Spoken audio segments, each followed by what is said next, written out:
Ne znam za vas, ali meni je pohana hrana apsolutni guilty pleasure. Zato danas radimo pohani karfiol ili cjetaču, kako god vam je draže.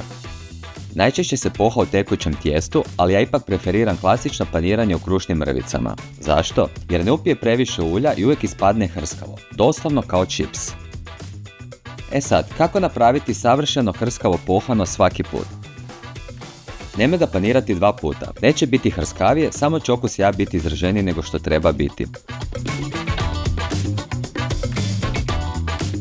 Ulje mora biti zagrijano na oko 170 stupnjeva. Ako je hladnije, paniranje će ga upiti i dobit ćeš masni pohanac.